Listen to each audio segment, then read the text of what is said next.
Merci la fidélité Nabino la canal Kin télévision. Vous avez belé mokil mobimba pour la Kolanda programme Nabino la canal presse mokona le mardi 19 janvier 2021. Émission réalisée par Mike Kamwaka, Kouparbola Rodi, Guy Poutou, Veyambata, Laurent Fabrice Balsomi, Joël Pembele, Bazanabiso Longo pour proposer bino deuxième numéro. Il y a Poso, il y a Lelo.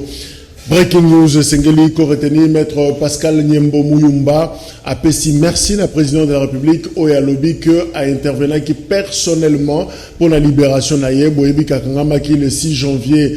dernier, va reprocher faux usage de faux, malversation financière. Pascal Nyembo, Azali, directeur général, il y a CEC, au étalé ba substance minérale, il y a ko géré yango alors finalement ba accusation en ami balé et salamaki et panaye ba kanga qui na makala et finalement ayeko bima alors afin de ça qui quelques proches naye pour na couper ça bango merci pour na soutien notamment la presse mais en même temps na occasion hollandais à remercier qui Mokonzamboka pour la libération naye. Union sacrée pour la nation, bazana réunion, outil quoi prendre biso, la proche il y a Jean-Marc Kabound, président intérimaire, il y a UDPS qui est convoqué, to bengi député national nyonso il y a Union sacrée, bazana chapiteau, oeza kota Shoprite na GB, okuta na kuna na 9h, solo là justement stratégie, qu'est-ce qu'il faut faire pour na kosangisa makanisi na bango bayeba exactement. Et l'organi bakosala pour l'accouchement, il y a union sacrée. Zando bateki angote, bazande kobongisa yango, et sa précision, il y a directeur de cabinet, il y a gouverneur, il y a ville, il y a Kinshasa, Freddy Bonzeke, alobi, c'est quand même exagéré, à Kolobake, tekizando, muta tekizando, azate, tozana mabongisa miebele, makambe bele, lokola makamba francophonie, ezakoya, alors ils ont 5 que moi, viabilité, zala, ça fait partie, il y a programme, il y a Kinbopeto, selon Bango, c'est vrai que syndicat, vendeur, il y a Kinshasa ou il y a Congo, ça déjà, un peu surchauffé par rapport à notre dossier, on a Kangazando, pour la réhabilitation, na yango, mais voilà, mise au point au directeur de cabinet, il y a Jean-Timine Gobila à Meki Kosala par rapport au dossier Wana, il y a Zando dossier à suivre. Ce que mon carte de service n'a permis de conduire commis Joël Pembele, et ça justement notre agent à Wana Canal qui est une télévision brutalisée d'ailleurs par quelques éléments. Il y a la police nationale, Kutana Kina Bango na Bandal, et puis finalement Kangi Bango, identité wana. Alors ce comme Moni Kombo et Joël Pembele, Boaki Yango quelque part, carte naïe à presse, permis de conduire, oye la biso yango awana canal kin télévision, poto zongi c'est la mou kolonaïe, azobi ma souste, afin de gana ndaku, à Kangami, parce que Mikanda et Kobimela Nango ezate nyonso ba policier bazui. Alors ceux qui besoin de ce yango et repermettre Joël Pembele azongi la mobilité naïe pour atambolaka mingi. Joyeux anniversaire na notre assistante merveille o azolanda biso sikao à Koksimboule Belé et Sikazali. Alors joyeux anniversaire et Sikaza toujours c'est là yo avant canal presse ici là pour oyebi la tradition ndenge to ça la meilleur vœu en même temps. Voilà les quelques infos oyo tozaki nango ya kopesa na biso yango wana boyebi grande actualité à lobi to lali nango pasteur Ngoyi Mulunda arrêté bakangiye installation ya Aner na Lubumbashi, simplement parce que à Teki Maté Moko, lors il y a commémoration du 20e anniversaire, il y a Liwa Laurent Désiré Kabila, pe Alobaki o Alobaki, je reprends pratiquement Makambo Oyo au pasteur Ngoymulu Dalobi, je donne le message à tous les autres dirigeants de ces pays, si vous voulez que les Katanga continuent à être dans la République démocratique du Congo pour toujours et que nous puissions tous partager ce que vous manquez chez vous, le lait et le miel, Boto Saba dirigeant Nabiso, notamment Joseph Kabila Kabange, pe Olive Lembe, Azam Mama Nabiso, pe Boto Saba député, Botika ko corrompre Bango, pe Botika ko déstabiliser ba gouverneur de province, pe assemblée provinciale. Ce qui bolingite, Kata Katanga, a lobby d'ailleurs a utilisé système ya ciseaux. Pour ne pas exagérer, alors Tolanda Goïmoulunda. Prédication. Je sais que vous ne dormez pas. Vous ne rêvez que de ciseaux.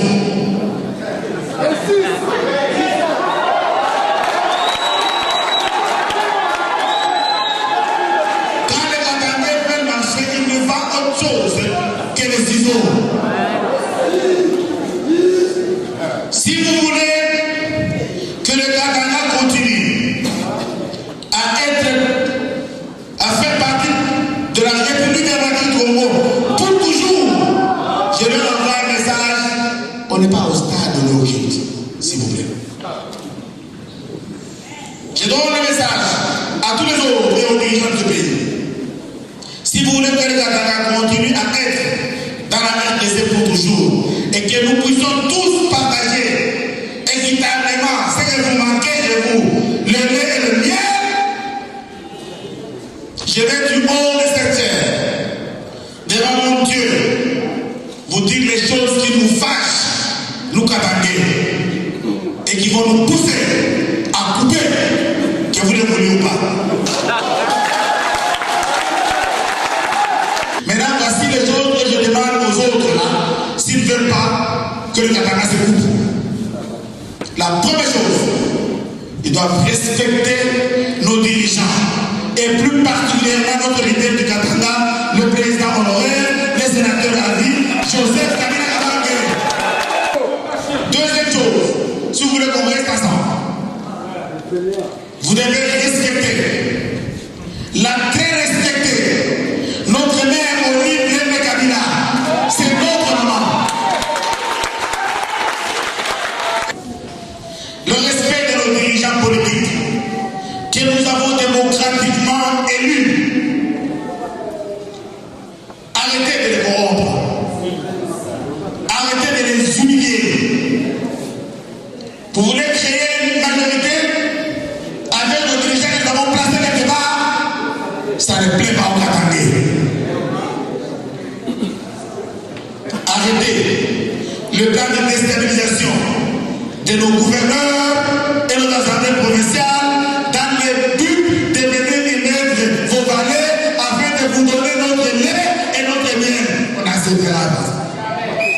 Vous continuez avec vos motions. La hache est déjà où? Est prête. Je vais leur demander de réglementer les chauffeurs. Voilà, Ngoy Mulunda, pasteur responsable de la communauté méthodiste unie. Il y a des représentants légaux, mais en même temps, ancien patron. Il y a commission électorale indépendante, CI à l'époque, a organisé une élection en 2011. Voilà, prédication. Alors, Moko, il y a FCC, Félix Kabange Numbi, originaire de Katanga, à l'obi, Babenga Kayango, théologie, il y a libération. Donc, Yango, explication, il y a PSI par rapport à la Théawana. Alors, je profite également pour interpeller, théologien, Nyoso, Bazona Dabiso, la moment, surtout protestant, parce que nous, dans sa protestant, expliquer sur théologie, la libération, et Zanini, à l'obi, d'ailleurs, la théologie, la révolution. Il y a exactement pour te comprendre, te situer le contexte, il y a révérend Ngoy Mulunda. Quelques invités, baza empêché dans le Bakomeli Bissoté, mais tout ça déjà dans Moko, il y a Nouvel Élan, secrétaire général d'ailleurs, Blanchard Mongomba, Zanabiso Elongo, Maître Mbote. Mbote Ndeko Jacques Dikou, merci pour l'invitation. Voilà, ceux qui comme l'émission, je crois que nous rejoindre l'émission sur le plateau, dans le débat, nous démarrons. Alors, tant que nous avons l'image, il y a Ngoïmoulunda, est-ce que vous avez qu'il y a risque, il y a balkanisation, il y a sécession, il y a déchirement, pour finalement, il y a territoire national? D'abord, merci Mingi Ndeko Jacques, il y a Libosonga, nazomi tout na question, Ndeko Toutiko Landawana, Ngoïmoulunda, nani apesi mandat, aya koloba na kombo bakatange ou utiliser ba terme genre to ko ça la ciseau tout ça ala kisi mandate o bakatange ba pesier pour na ko ya ko utiliser ba maloba ya grave pe a modèle wana. Deuxième chose na koloba que risque ezatende ko Jacques Dikou Congo eza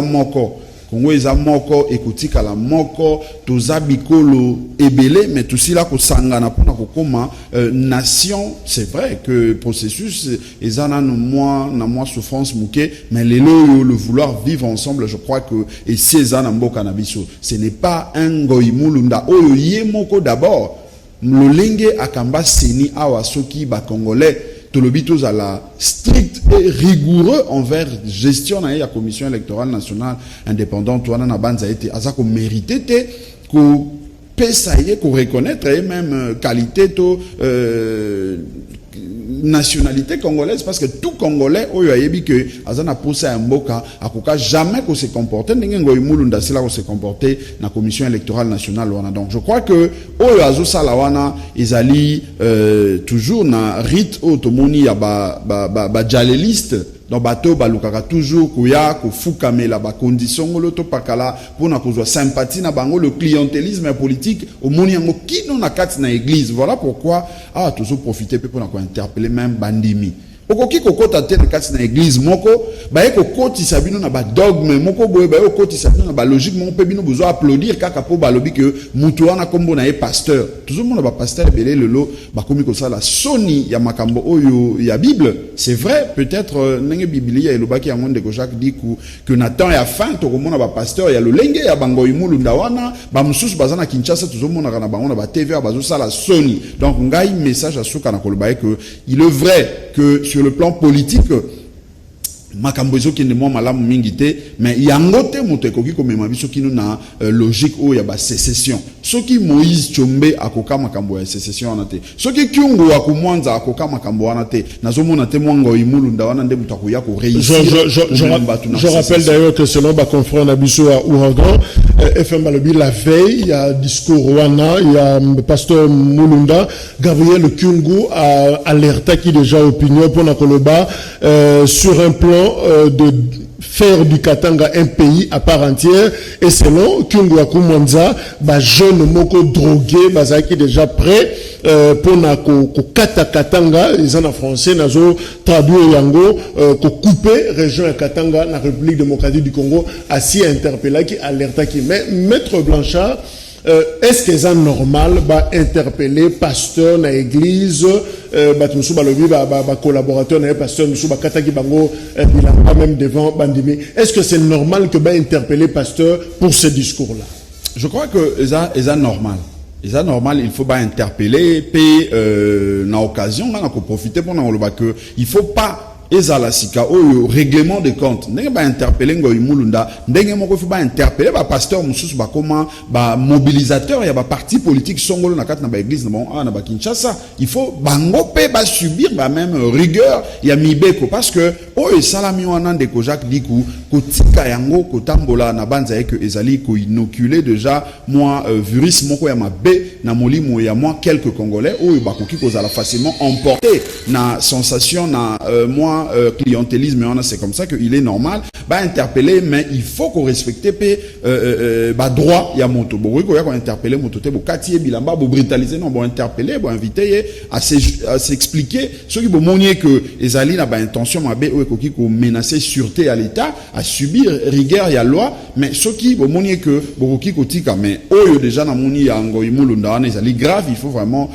mibeko justice et s'appliquer état de droit oyo to lukaka na banza été déjà esengeli ko luka ko tsalela yango wana mais surtout na insister et souka pona Ngoïmoulunda te de peur que et comment règlement de compte et comment likamomoko oyo ciblé kaka batu moko awa na Kinshasa ba pasteur et belé bazo sala soni awa na ko sala publicité na bango lelo a te na émission o na banza que ba congolais bana Kinshasa ba yebi ba bilongi nini ba kombo nini nazo tanga awa nazo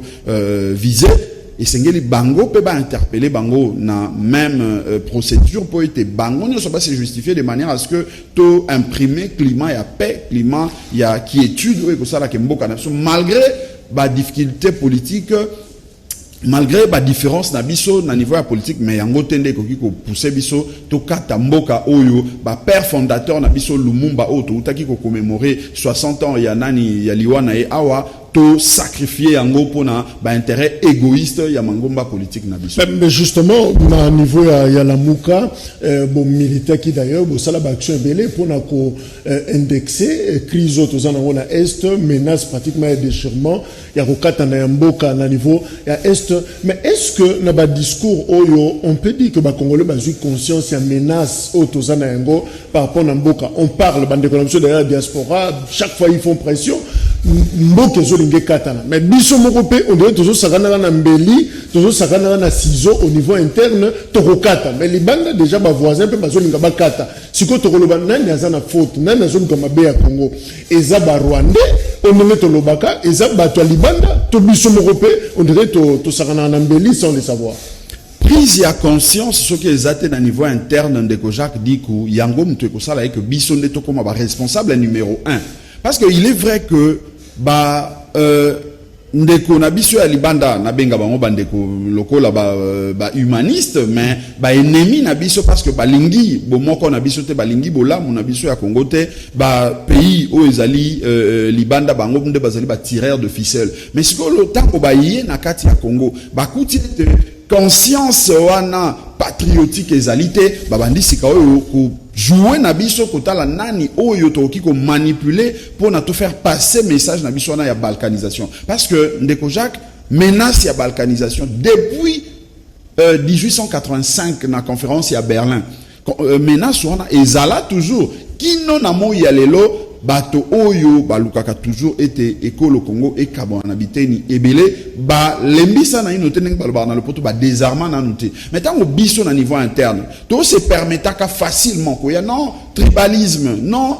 sécession non to katamboka tout ça au moment que toujours prêter sikoyo ba argument toujours pesa ba arme na bato oyo bazali ennemi ya mboka na biso pona koya ku kokisa o ezali projet na bango yango moni biso lokola chaque fois tozaka pembeni ya peuple na biso toko lembate oya ko lamusaka peuple na biso parce que na utai ko loba yango awa est ouest sud nord ya Congo ezali ekolo moko tozali ekolo oyo na moya lelo niveau oyo tosi tokomi moto akondima bokabwani lisusu te parce que le vouloir vivre ensemble na ndenge natali saki yango ezali makasi na kati na ba congolais et monisamaki na campagne électorale au ya 2018 tango président Martin Fayulu bakambamaki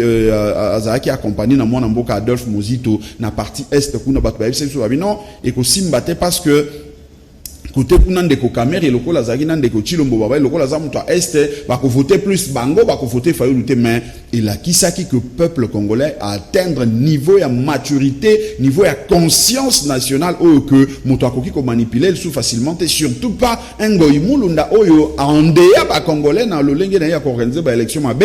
to monaki batu ba vota Martin Fayulu makasi mingi ezali na partie nord ya République démocratique du Congo na zui nord Kivu nyonso wana Beni Butembo kuna ba vota makasi pe na année le kaki to kitaki lisusu kuna ba démontrer que bolingo wana izali makasi donc eza signe ba signe o ezola kisaye que malgré ba tireur de ficelle bazali malgré ba congolais o bazali na prise ya conscience na nous été esengeli to battre la unité to battre la bomoko ya mboka na biso bazali kokoba kopelisa mo ba moto na bango ya muke muke mais ba congolais dans l'ensemble peuple congolais na bomoko na à comprendre que tokoki jamais kotika matoi na biso na lolenge ya ba discours o to kolanda oyo na lolenge ya ba discours o ba pasteur pe ko kamonde ko Jacques mingi ezalelo kaka ba pasteur tozomona a na Kinshasa ba église komi nango ba cellule ya ba parti politique ba komi ko tangisa ba constitution ba ko ole ba tangisa ba to bible lolenge moko yango wana ekei ko salama na katanga donc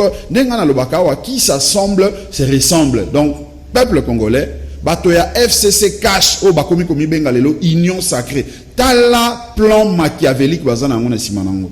plan o bazana yango na kati na bokambi na bango ezali ya komema biso na désordre o ekoya ete mboka na biso ekabwana mais biso puisque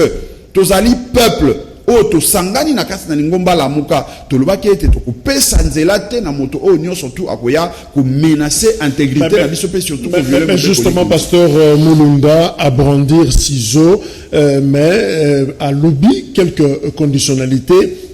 à relever les dérives dictatoriales, à lobby que respect na sénateur Avi Kabila na Mwasinaye Olive Lembe et Zoza la Penzate, corruption, yaba élu oyo toponaki mais finalement yemo ka le bakomo corrompre, c'est peut-être au député ba ya ko yebisa ceux qui ma comme pasteur Mulunda le beza solo qui bazo corrompre bango, alors ya boy ma comme corrompre et puis ko déstabiliser ba gouverneur na ba assemblée provinciale nous sommes pour na ko luka lena miel. Est-ce que cahier de charge wana ba élément dénonciation wana ya Ngoyi Mulunda eza fondé bien que ciseaux ezala qui brandi après Ngoyi Mulunda nalingaki ko sepela na mona ye tango azo sala diagnostic na ye oyo a sala pe étude comparative na oyo esalamaki na mbula zomi na mwambe oyo touti ko lakisa o Kabila zaki na bokambi yemoko lokola patron pe oyo ya lelo ndenge auti ko bondir wana epai o basangani ye nande ko chilombo parce que alobi dérive dictatoriale est-ce que na 18 ans oyo ya Kabila wana asalaki ye moko azalaki na commande dérive dictatoriale ezalaki te si dérive dictatoriale ezalaki parce que to yebi biso banso ete ndeko Jean-Pierre Bemba ba empêché akota na ndako na awa na Gombe et wana ezalaki dérive dictatoriale to ezalaki dérive dictatoriale te leader ya nouvel élan Adolphe Muzitu na campagne na pona maponami oyo ya 2018 ba créer la conflit d'intérêt oyo ezanga mutuna makolo pourtant Antoine Gizenga azalaki candidat ya Palou Adolphe Muzitu azalaki candidat na élection présidentielle na liste ya UREP conflit d'intérêt utaki wapi ba créaki yango pona ko empêcher seulement mwana mboka Adolphe Muzitu ayeba na kozala candidat est-ce que ezalaki dérive dictatoriale to ezalaki dérive dictatoriale te ezalaki dérive dictatoriale Moïse Katumbi ba empêcha ye ba créer là ye ba procès oyo ezala imaginaire selon bango bande ko na biso ba Rosimu Kendi oyo lelo oyo article la biso phrase na ye célèbre était le peuple gagne toujours penga na ebete peuple congolais tokolonga toujours akufa po na nini likolo ya dérive dictatoriale ba sango to mona na kati na mangomba catholique awa ba utiliser ba jeune ya PPRD balatisi bango bilamba bachamba machette na libenga pour na bakende ko menacer basango na biso na banza ete Ngoyi Mulunda a revoir les sous histoire malamu avant ete alobe la dérive dictatoriale corruption mais nani ayebite awa ete corruption ce qui atana moya lelo ezali kokoba ndenge nazolo ba ete qui s'assemble se ressemble ezali parce que bandeko oyo bazali lelo baza hérité yango na oyo Kabila asalaki na mbula zomi na mwambe oyo yaye corruption baya ba créer nanu ba dédoublement ya ba parti politique na nzela ya corruption ba entreprise soki otali ndeko François Lumumba soki kombo na ye na bungisi yango te azotali sa lolenge nini na niveau ya ba banque bazali kozwa misolo oyo ezali ya peuple congolais kokotisa yango na ba affaire privée oyo ezali ya famille Kabila na bato na ye pe baye basengeli ko dénoncer yango bazali ko koka dénoncer te pona nini kanyaka ezalaki ko tambola corruption ezali ko tambola niveau wana mboka na biso pona nini na mbula zomi na mwambe oyo Kabila asali alors que PIB produit intérieur brut na biso e mataki alors que cuivre yango moto ekoti saka mwa misolo mingi na mboka na biso ezalaki pe quand même ya komata mais budget na biso ezali ko évoluer te pona nini ba fonctionnaire bazali ko futa malonga te pona nini parce que corruption na détournement des ezalaki ko battre plein na bokambi o Kabila ezalaki yemoko wana alobi lisusu respect ya ba autorité ba dignitaire na ba mais lelo oyo c'est vrai biso tolobi ete isengeli ko traité congolais nyonso tout selon mibeko ndenge ezali ko senga soki Kabila azali na mabete akotambola librement bakotika asala o akoki ko sala selon respect à mibeko mais soki ezali par exemple na ba infraction à droit commun au Kabila salaki ezali na makambo o Kabila esengeli a répondre na yango justice ya mboka na biso faut pas la justice moko o kozala sélective soki justice esengeli s'appliquer sur Kabila et ko s'appliquer sur ye soki esengeli lelo yo aeba na ko occuper esika o ezali yaye a occuper yango respect o yazo luka ya Kabila na yebi lisusu ezali ya ndenge nini parce que le loyo déjà va démontrer biso ete na kati na union sacrée Kabila na Chilombo bazali eloko moko bazotambola esika moko siko respect yango o ya lingi lisusu ezali ya lolenge nini na ke na o ya suka lobi déstabilisation ya ba province ndeko Jacques dit ko ebi ete mobeko li kondi na biso esalaka esalela o to bengi politique ya rétrocession ya 40% pour la province pour permettre le fonctionnement na yango. Mais est-ce que Kabila Nambula Zomi na Mwambe Asalaki a respecté qui principe où il y a rétrocession à 40%. Ce qui n'a époque il y a Ndeko Adolphe en tant que premier ministre à Bungana qui peut être 30% selon que ba recette na monsieur Zaï Kozalamo Mouké a zongi sakana ba province mais tant que Ndeko Adolphe Mozito a quitté Bokambi na 2012. Premier ministre o ya PPRD matata ponyo ayi a quoi sa rétrocession na ba gouverneur bazaki zo lisusu ba rétrocession ya malongate kino na mo ya lelo ba gouverneur d'ailleurs o mona ki ba député provincial ba province ba yaki kotel mana primature a pona ko lela barrière ya 11 mois ezali héritage oyo Kabila atiki na mboka mais tango ngoy mulunda azo ko avancer ba biloko croyant que e bandika ka lelo na ndenge basangani ndeko Chilombo na Kabila sans que Atali Sabiso n'a passé au Kabila Zalaki Yemoko que bah même diagnostic bah même biloko azo reproché lelo ezaki ko salema ezola ki seulement que Ngoimulunda azali ko sala o babengaka clientélisme azali ko sala o babengaka justement ko atisser justement au balayer argumentaire nous sur Ngoimulunda alors et nous connaissons que ça la pona ko arrêter justement ba vérité sécessionniste séparatiste ya haine oyo ezoli banda déjà muke. Yaliboso na banza que ndeko Jacques dit ko ezali ko respecter souveraineté à peuple parce que na kati na mboka bandeko esengeli biso ban soto ba que ndenge balobaka ba institution esengeli tout ça na ba institution o ezali forte parce que bato biso ban so bato tole kaka tozala na ba Hitler na mboka na mokili oyo ndeko Jacques diko asila ko limwa kenda mulimo na e kenda na likolo to ebite soki wapi tozala na mboka na biso na Congo na maréchal Mobutu CCC Kukumbendu Wazabanga asala 32 ans na Bokambi awa tozala na ba Omar Bongo na ba Afrique centrale awa na Gabon asala ba 35 ans ya Bokambi et je t'ai dit que quel que soit ba petit démesuré na bino ya pouvoir boye ba que bokoleka mais ce qui biso ban surtout prendre conscience est que peuple ndé ale kakate et peuple lokola yemoto a créé institution ba institution peut les kakate d'où il faut respecter volonté à peuple parce que volonté na yende ko sala que mutu nyonso tout aiba na ko occuper place na ye ya muke ya malamu l'essentiel mutu nyonso tout aiba na ko zala libre na mboka o ye a exercer o ezali ba fonction na ye a exercer o ezali ba activité na ye pour que mboka ezala na bomoko mais soki déjà on moni le lenge ba élection en 2018 et Salamaki au lieu volonté à peuple ezala respecter batumi balé misato ba bendani na kwa moko ba sali deal contre volonté à peuple ba biloko wana nde créer ka ba frustration heureusement que na lingomba la muka ba leader na biso bazali bato bazana conscience wana patriotique bazana conscience wana ya kusala ete to batela mboka to kende na bitumba o ezali na lolenge ya kimia na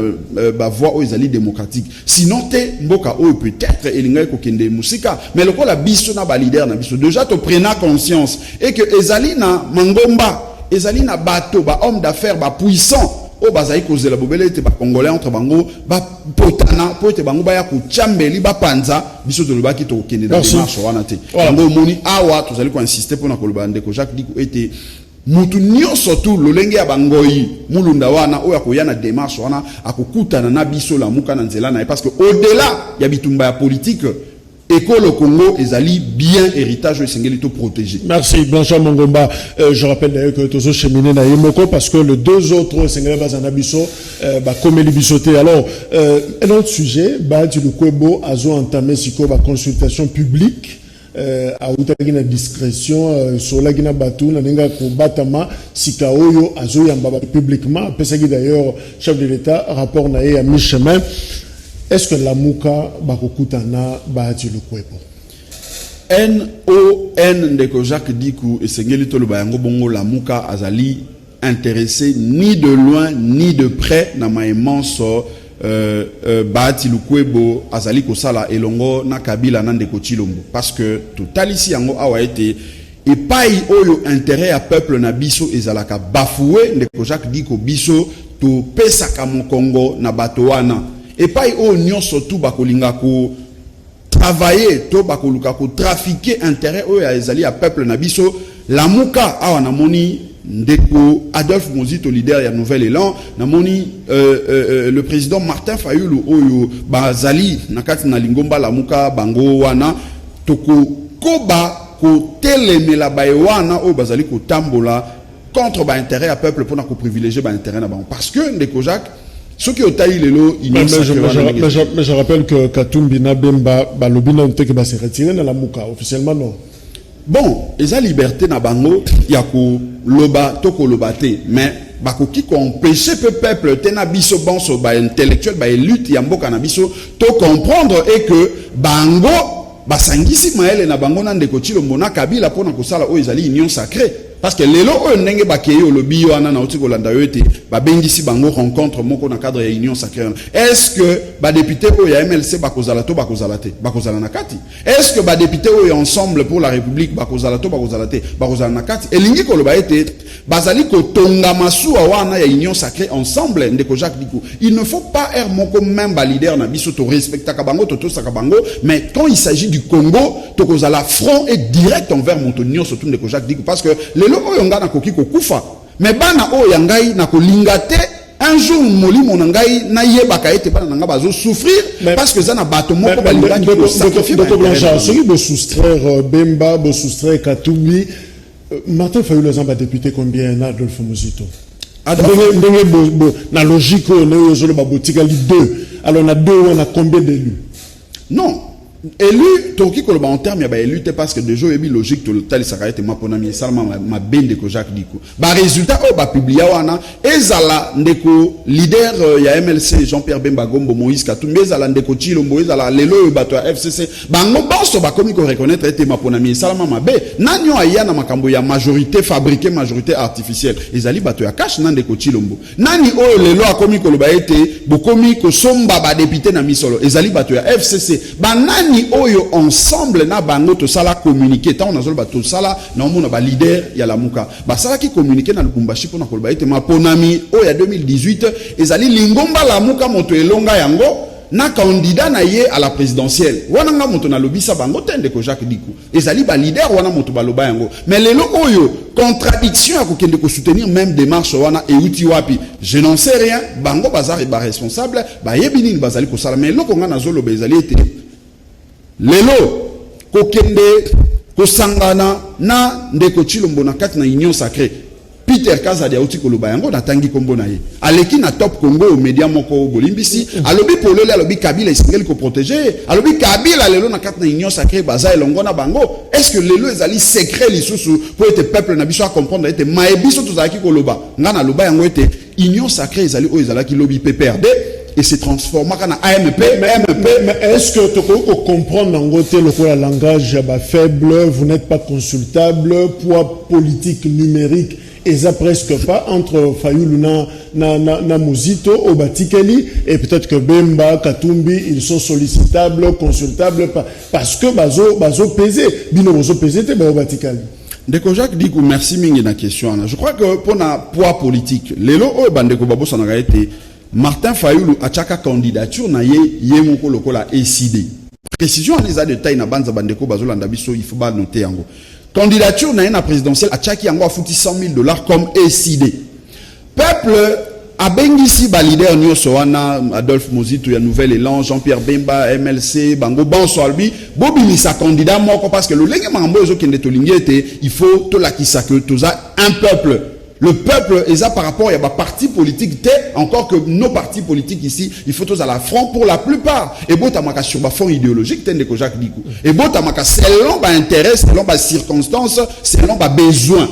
Peuple sikoyo, intérêt naye ezalaka moko, intérêt à peuple et kabouanakate. Malgré nos différents partis politiques, intérêt à peuple ezalaka moko, bien-être naye, social naye, sécurité naye. Tant ntango amoni que il faut na bunda contre ba intérêt nanga oyo ezali bafoué na famille na kan ya Kabila et sengeli bopé sa candidat moko ba kei na Genève ngana yo tozala kate babimisi Martin Fayulu comme candidat oyo babimisi selon vouloir ya peuple parce que ba non to fabriquer non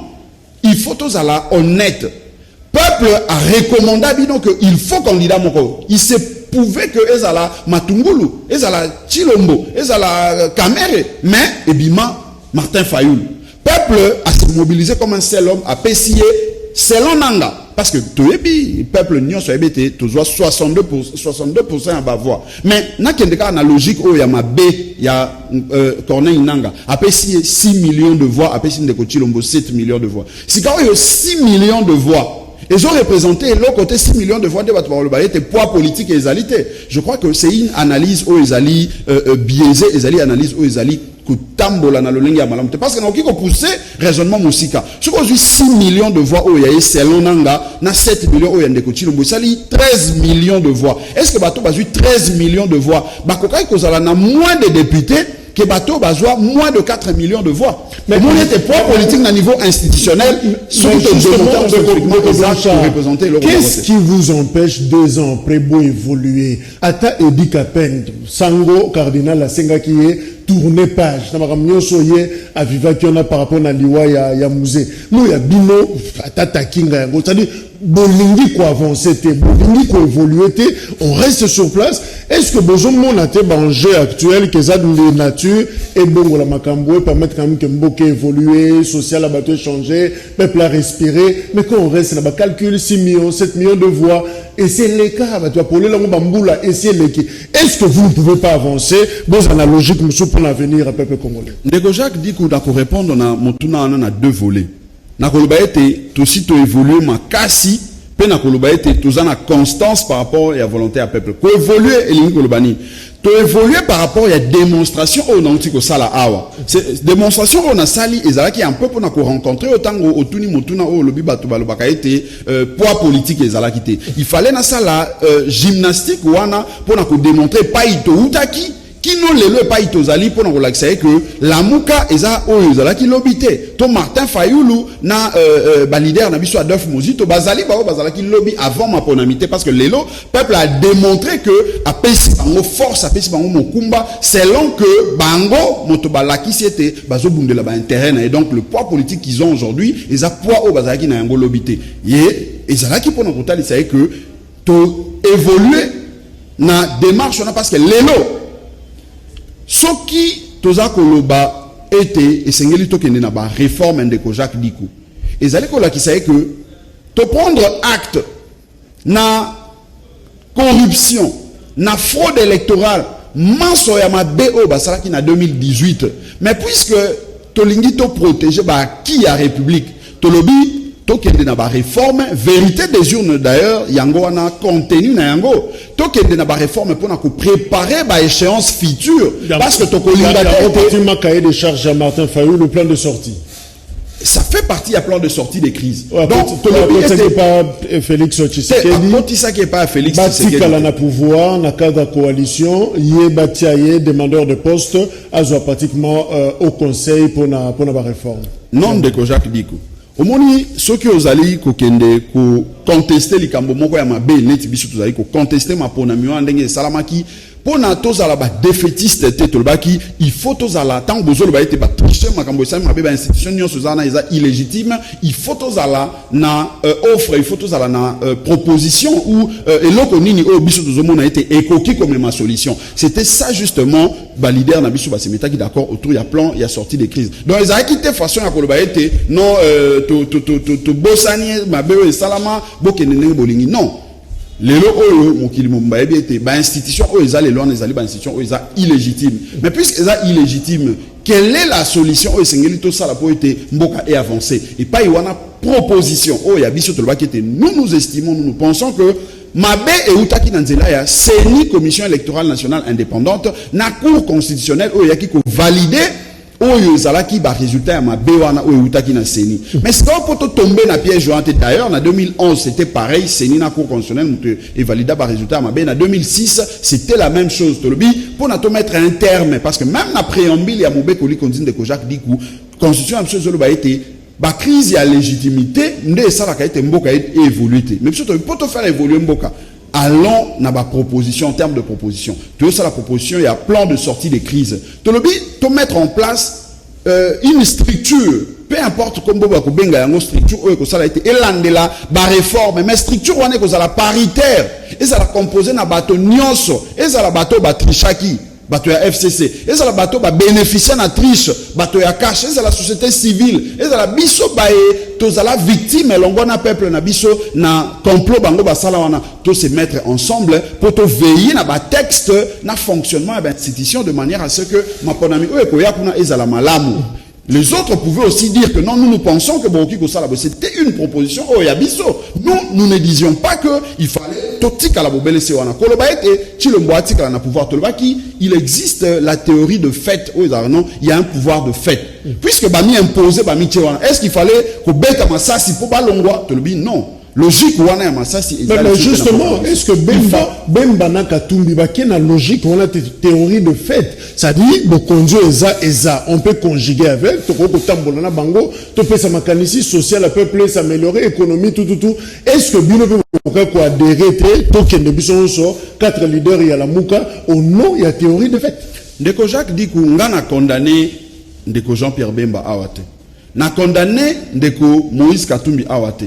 Ndenge na lobaka chaque fois bazana liberté na ba droit na bango en tant que ba leader et ba formation politique na bango en tant que ba intellectuel ya ko ça la choix option au basali na respecta ka ba option na bango. De la même façon bango na bato bazali ko banza lolengi mona bango singi ba respecter option ya biso parce que na rappela ka chaque fois été tango basala ba communiquer pour na ko ba été ba institution au tout ezana eza illégitime bango banso bazala ki wana moto a dictaka bango moto a cheki bango ndoki na moto pour na bandi mayango azalite illégitime oui théorie de fait. Théorie de fait, to lobby était esengeli to solola lolenge to ko bima na crise au libanda ya ba institution o eza illégitime parce que ce qui to kei na kati ya logique ya ba institution o eza illégitime to continue na jeune na bango tala lelo o moni na oki bato ensemble ba non ba respecter cahier de charge na biso te d'ailleurs te comprendre que balingi ba même biso kaka na logique o ya FCC cash parce que Kabila azakaka mais comment ba kokaki ko comprendre maïwana te avant. Parce que au moni avantage ndeko Jacques dit que tozana yango lelo eza que to fanda kana peuple na biso esika moko to yebi souffrance ya peuple na biso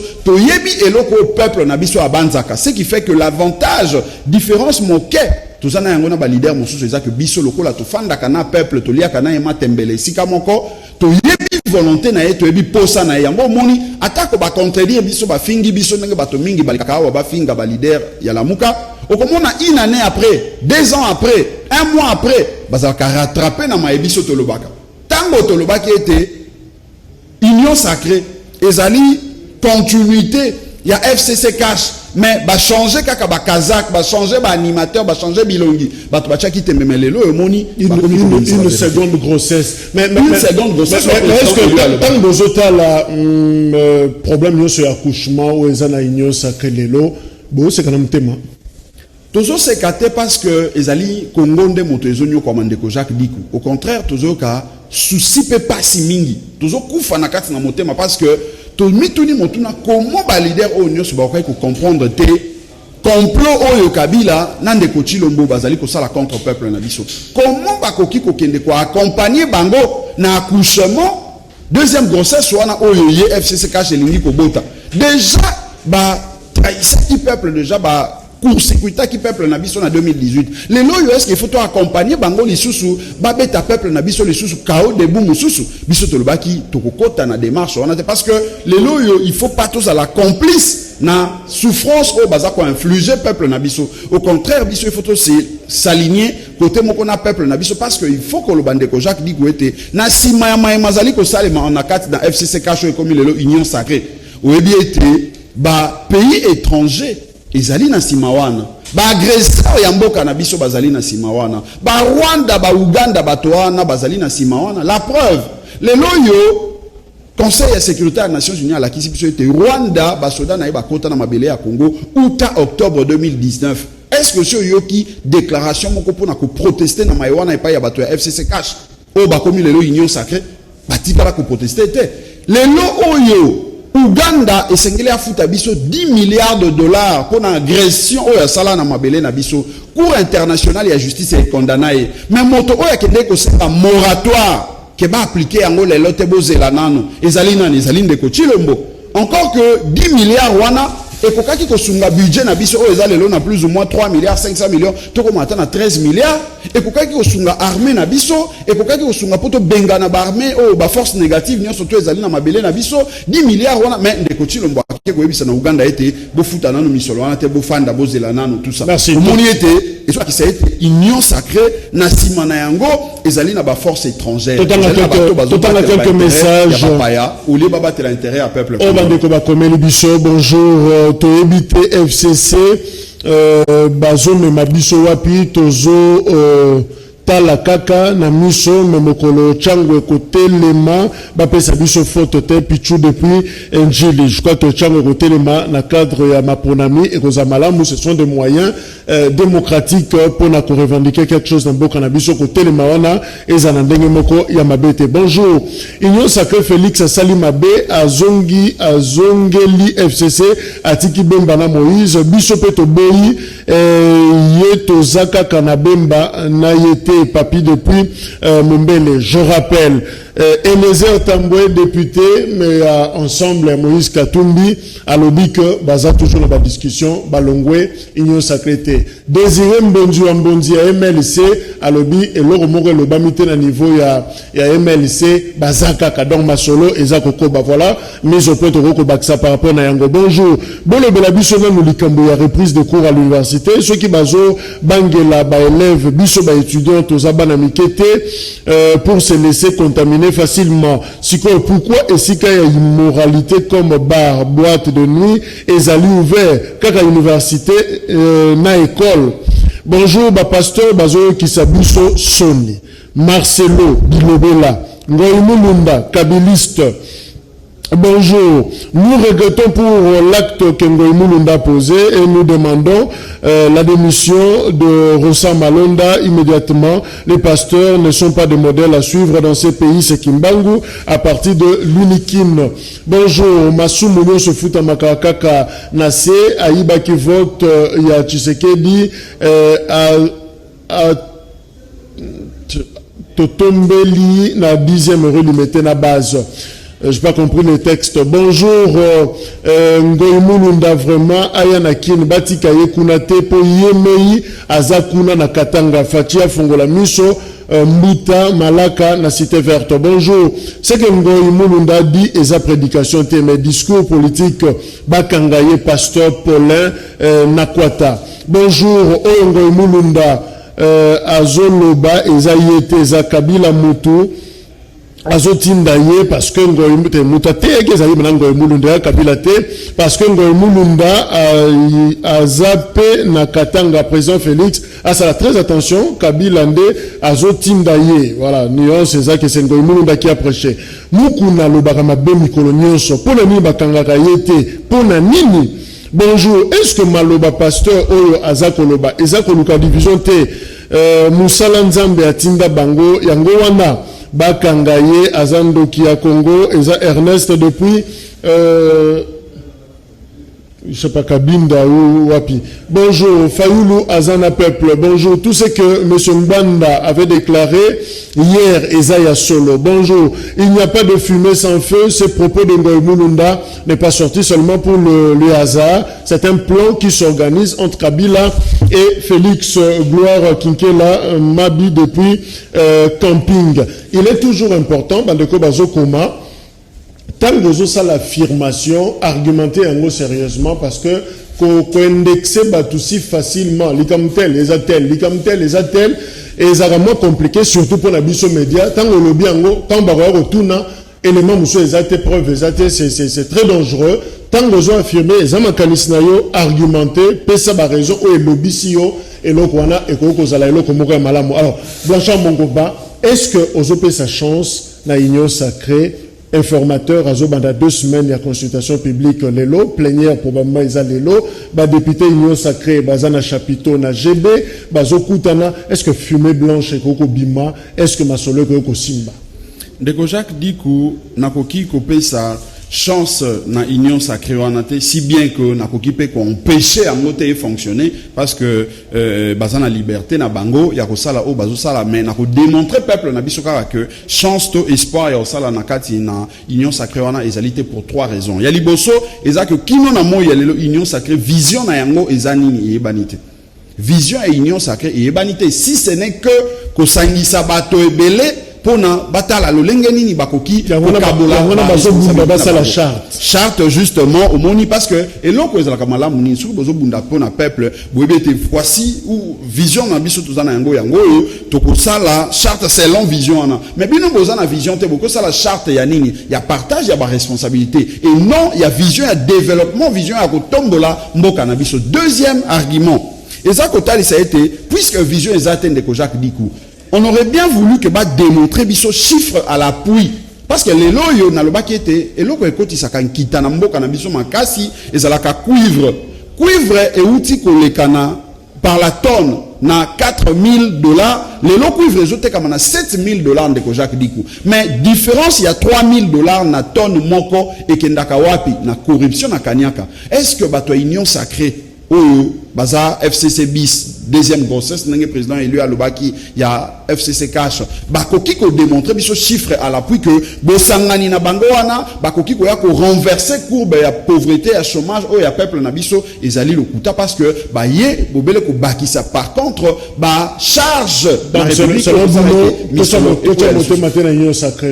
union sacrée pour deux raisons. Toki ko tshela ngo monte mate bazana vision te oyo ezotali ça été peuple na biso akoki ko espérer en termes ya kaniaka en termes ya situation sociale na été koki ko améliorer. Deuxième chose par le fait que ezali continuité il y a système Kabila oyo produire FCC cash puisque ndeko Peter Kazadi a confirmé yango ezotali ça été bakozala bobele c'est la logique wana o babota meki nango du.